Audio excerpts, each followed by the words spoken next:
How are you? Good. How are you? I'm good. I'm Holly. Brian. And you're Brian. Welcome. So we're going to do mediumship today. And before I begin any session, I always clear my energy, clear out our space, and create protection around all of us. I call on God because it's God who I turn to. Everybody can have a different as long as it's of love, because we only do love and light. Today we're going to do mediumship, which we're going to call in loved ones who've passed over. I always give you guys the option if it's someone specific you're wanting to connect with, or if you just want to see who comes through. I always tell people this because a lot of times people say whoever comes through is fine. Yeah. But then the person maybe they had on their mind does not come through. So I always kind of am specific with you and say if there is someone specifically you're wanting to connect with, all I need is a first name, because we do evidential mediumship, which means I'm going to provide factors of only things that you would know to confirm that this is your loved one connecting with us. Okay. Mm-hmm. When I have a session, like I said, I always clear my space. And I would like to share with you, because a lot of times I'll get downloads prior to sitting with you guys. Mm-hmm. So I kind of want to share some stuff that came through, and then we can move into exactly what you want to do. But as I was sitting there kind of clearing the space and open it for your energy to come through, the very first thing like I get is a lot of heaviness and a lot of sadness. And then I hear changed all things about you. Even though you were able to find gratitudes for small things, it has almost led to you being overgiving to the world, to people around you, because in some ways it's brought healing in for you. Mm-hmm. It feels like you have understanding and you want to stand in that light of like, I know all things happen, I understand, there's peace, but there's somewhere within where there's still questions of why. Do you understand? Mm-hmm. Okay. So before I move into that part, I do want to ask, is there someone specific you're wanting to call in today?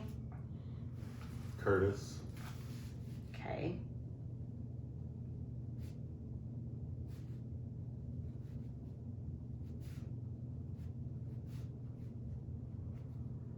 Okay, and as I do this, like I said, I will be quiet at times because I'm writing and just getting information, downloads coming in.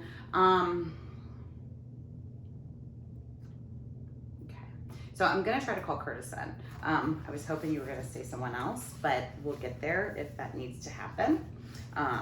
Because this is where a lot of my information can come from initially, but we will try to shift to Curtis instead. So just give me a moment.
Okay, so I want to ask you this real quick too.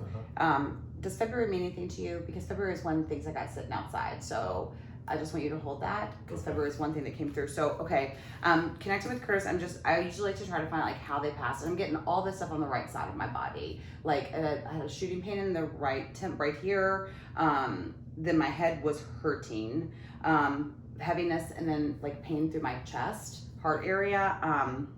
But it's my right side, and then something on the right side of my face. I don't know if that aligns with Curtis at all, with possible passing. It could. He was. He had passed due to a car accident and a TBI, or traumatic brain injury. Okay, then that would make sense. And I do want to ask too, I don't know what this connection to him is to, but I have this universal sign that anytime drugs are involved, my face, right side of my face starts twitching. So my face was doing that as I was trying to connect with him to find out how he passed. Does that connect to Curtis at all? It was a drunk driver that killed him. Okay. So I would assume that right side, because it was piercing here, then it was the entire side through here. So the heaviness of that chest there, he didn't see it coming. I just heard that. He did not see it coming. And that right side was affected the most because now I'm getting the pain down my arm. I feel like that's where he took impact. It could be possible. I don't know the specifics of which vehicle. Through here. Yeah.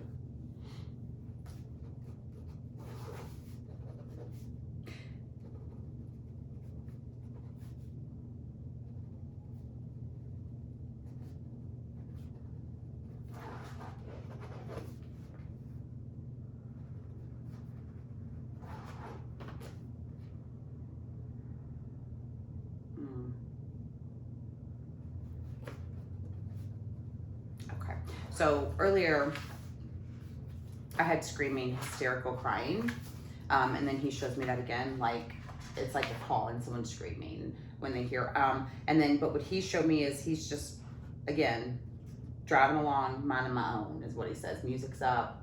I feel like it's kind of cool outside. It doesn't feel like the dead of summer, but it doesn't feel like dead of winter. I don't know if that time frame aligns with that, but I just get this cool feeling. He passed in November. Okay. Shows me the screaming.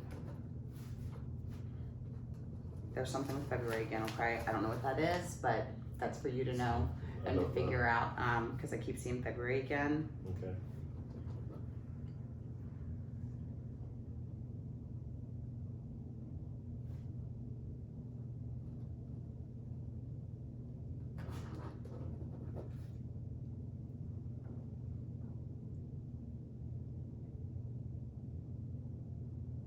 So I also get from him, he doesn't feel like there was justice.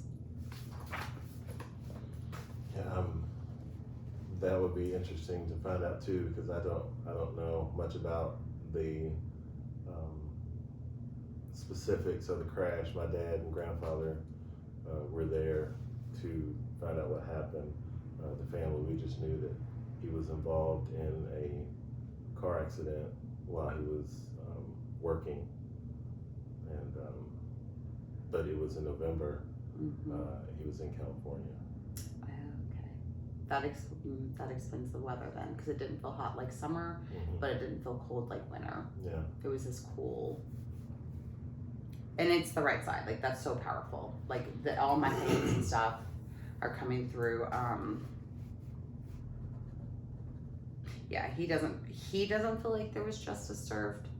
Whether that's, yeah, wow, it was not. No matter what was done, the justice was not served. Yeah, I would see. I would say so. With the drunk driver being the one that did it, and he probably served no. I hear the number 6, so I don't know what 6 means. 6. So just hold on to that. And then also, and he showed me again, I don't know if there, I don't know why he said bracelet and watch, so I don't know what that means or why he's connecting those, but he showed me a bracelet and a watch. Okay.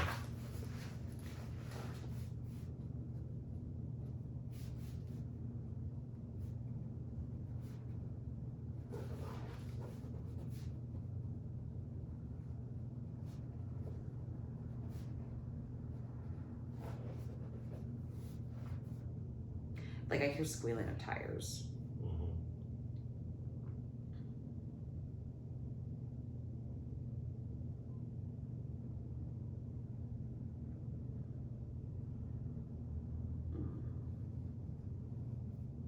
So what I feel like is the driver, even he was delayed, and even he didn't see what was coming, but he knew something. Do you know what I mean by that? Like he heard something. He didn't necessarily know it was coming at him for him. So the way he passed was that it was a blind curve, and he was turning, and the drunk driver didn't see him and killed him. So he definitely didn't see it coming.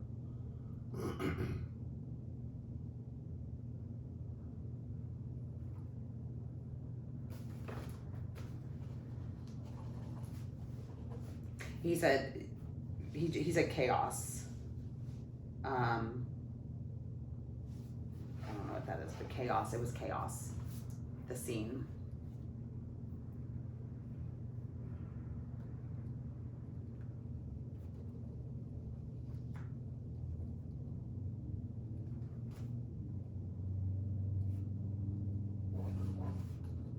He wasn't right though.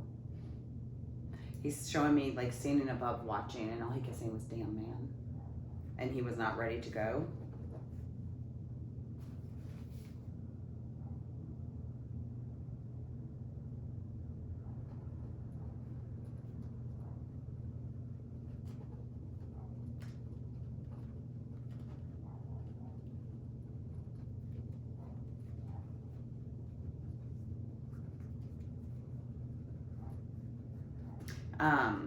There's a lot of emotion surrounding that, Phil, but he said he wanted to fight, but he was so tired, he just couldn't fight anymore. Do you understand?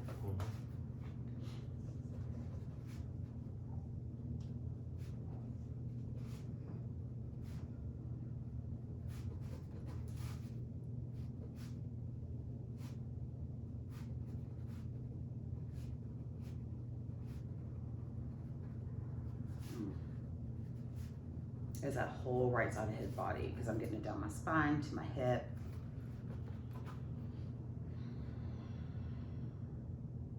I feel like there was possibly he had a stroke too, because that was in the beginning I felt like that, and from the way I felt like his body would not have worked. So even if he was to have been able to come through, he wouldn't have been able to use his body, and I feel like he's shown me he couldn't be able to walk. He says, I am new. I'm good now, man. My body wouldn't have worked.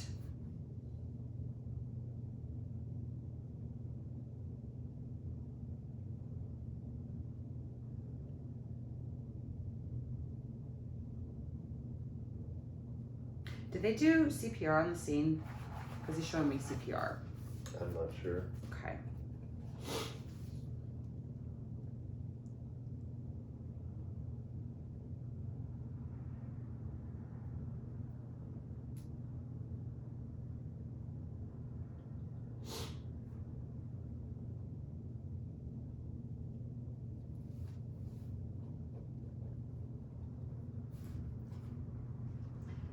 About the Green Bay Packers?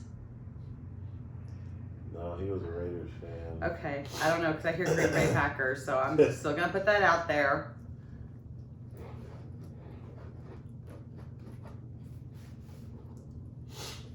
Did he dislike them? Because then he goes, cheeseheads, man. I don't know. Did he say man a lot? Because that's when he talks, I hear man. Everything ends with man. Yes, he did. You had said that when you said damn man, and I was like, that's something he and I say. And he would always call me man. Okay. So yeah, he keeps saying that. Yep. Everything's with man. Yep. Is there, did they beat them at one time or something where he was not happy? Because that's what he keeps saying, come on, man. Maybe. Damn cheeseheads. I don't remember. Because he's showing me those stupid hats they wear, the cheese hats. I don't know. I don't know, bro. He said, yeah, you do. I don't remember.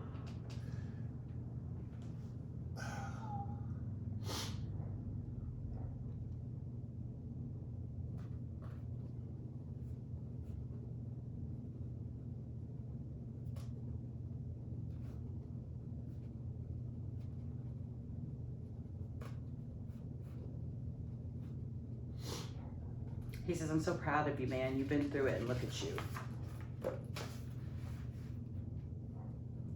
That was a direct quote from him, by the way.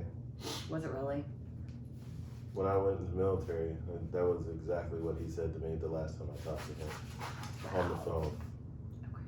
So just for you, I know you're validated, but just to validate and let you know that that is him with us right now, sharing his messages to you. And he said you were always the strong one. And I don't think you believe that always. But he wants you to know you were always the strong one. Even if he was perceived as the stronger, you were the strong one. You understand? That was in the conversation he and I had the last time we talked. He told me he was so proud of us and that I was the strong one. And he said that I was the glue that held our family together. And when he passed, our whole family fell apart. And I told him at the funeral, you were the glue. Well, I think that right now, just got covered in chills, that's his validation again, letting you know that you are the strong one. Okay? That is many messages in one for you. You were always the strong one because you are the strong one. I think I'm talking about you've endured so much more, but you are the strength, but you're the soft strength, but you hold a lot of it back, you know, and you hold a lot of stuff in and carry it with you. And he said, man, life's too short. Don't be carrying that shit with you. Let it go. Get it out. You can't save the world, but it starts with you, okay? See what I see in you. See what I saw in you.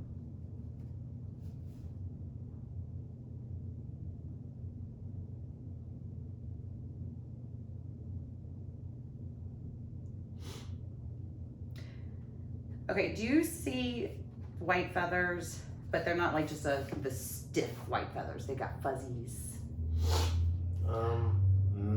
Not as much.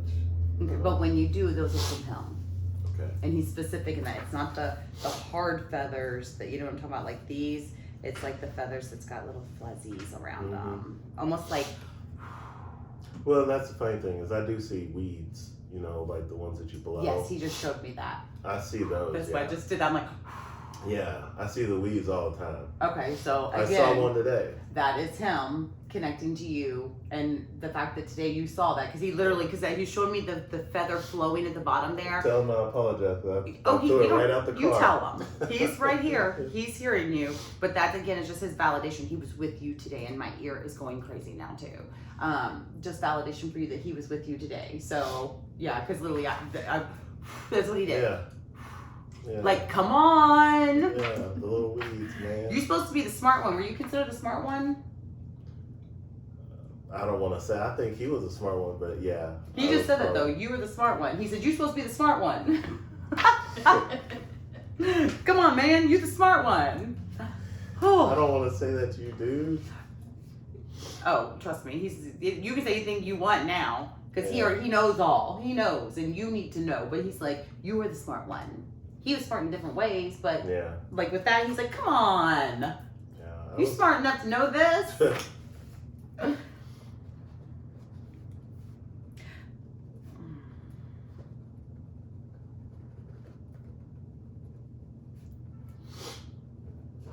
He says that he sees himself in your boy. No, for sure. 1000%. Okay. There was a picture I took of Alex. It was with the Snapchat filter as him with a beard or older, like 20-something.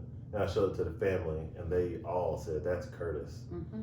He looks exactly like my cousin. Mm-hmm. That's what he wants you to know. He knows that too. For sure. Which also means that he's with him. He's proud of you. You've raised a good damn boy. Man, excuse me.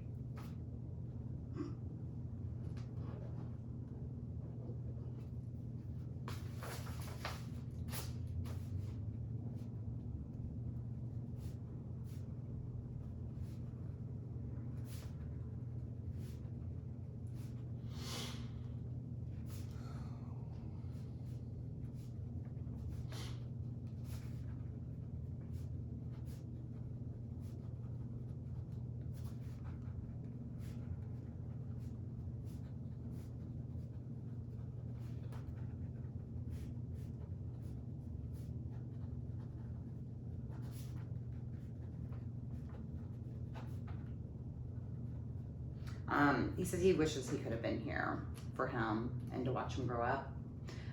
But he is with you both. And he says that it is his job to watch over him, and he is taking, like, it was kind of like, he's being serious, but then there's some little, like, humor thrown in with this part when he's like, he's taking it very seriously. So I don't know how he would communicate with you on things, but it's like he's being serious, but he's like, come on, man, I'm taking it seriously. This is my job. I'm showing up. Yeah, he was a joker. Because he was getting like he's letting his emotions through, but then when it starts to get real deep, it's like he's kind of gotta go. Yeah. Let me throw a little humor in there so we can lighten it up a little bit. Yeah, can't go into that thing. Nah, man, you know about that. Okay, pizza. Is there something about pizza? Because I've been seeing it this entire time, and I wasn't gonna say it, but he's like, he keeps showing me the freaking pizza. Yeah, pizza's big with us as far as like that's what we always ate. We were college students. Because he keeps showing me this pizza, and it looks real good too and greasy. There's like some grease on top, like. Oh yeah. It looks good. We used to have, I can't remember what it was. I mean, Papa John's was right around the corner from our dorm, so we'd have pizza all the time. Yeah, he's shown me that from the very beginning, and I'm like, come on, buddy, let's get to some deep things here. But he keeps showing me the pizza. But again, I think that also is their way of kind of like validating and showing like, it's me. Not that you don't think it's him at this point, but it's just more stuff like, remember that man? Like, I think those are things too he's trying to say too through me, is that he wants you to hold on to the good memories and even those struggle moments where y'all like, how we gonna make it through, and you all made it through each moment. And to remember that and just remember what you all had together. And he wants you to continue, he wants you to do and instill those things into your son that you already are, but like he still wants to be a part of that, so he's not backing away from that. Like he constantly wants to be in that motion with you guys, and he does take like he's sitting here now taking accountability, responsibility. He's like, I mean, I had something to do with this, I'm a part of that. Like that's part of his son is a part of me. There's a deep connection with them. Good deal. I like it. But he really does, literally, he's like, thank you. He's waiting for his thank you. Yeah, because he's like, he's cool because of me. I'm waiting. He wants his thank you, and then he just like, thanks, buddy. He's laughing.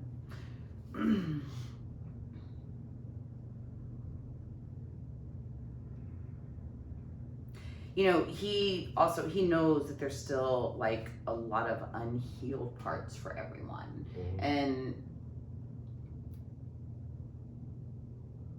he wants people to talk about it more because he feels like it's not talked about a lot, or he's not talked about as much because of the pain that surrounds it. Even when good times are brought up, he feels that pain. Like right now, like I want to cry talking because of his emotion coming through. And he said, my memory is not supposed to make us sad. It's supposed to make everybody happy. And he wants people to go back to that place because those memories were sacred, and that's why they were here, okay? He doesn't want everyone having sadness around him anymore because he's good. Even though he wasn't ready, it wasn't his choice. And he's where he's supposed to be, and he's thankful because he gets to do things different here than he would have here because he couldn't be in all places at once.